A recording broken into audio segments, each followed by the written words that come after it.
Namaste everyone, this is Bipap. Its model name is EPAP. So this is your display, this is keypad, and this is your humidifier, and this is the port. Whenever you are not using the humidifier, so you will use this port, and whenever you are using humidifier, so you will use this port for the circuit, patient circuit. So coming back to the settings part.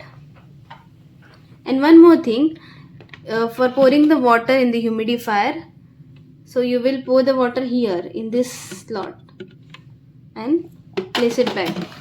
For removing the humidifier, press this blue button, blue key, and open it, and then place it back. So it will get locked automatically.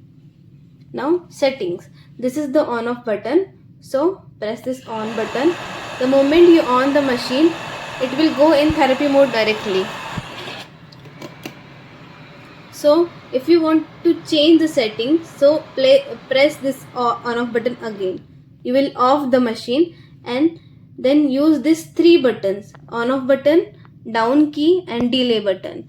Use these three buttons, press it simultaneously. Then you will go to clinical mode.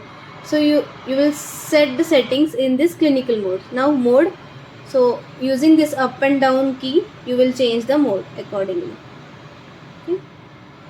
And press next. These are the next and previous keys. Press next. You will set IPAP as per your required settings. EPAP.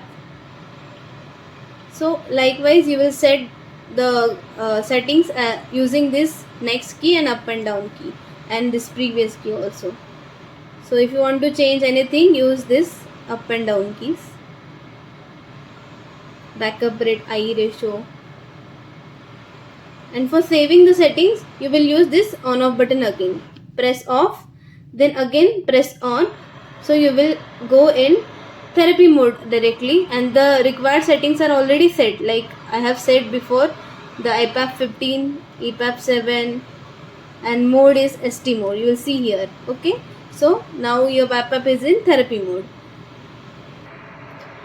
And for starting and stopping the therapy, you will use this on off button only. Press single stop, the therapy will be stopped. Press this again button, so you will be in therapy mode. Thank you so much.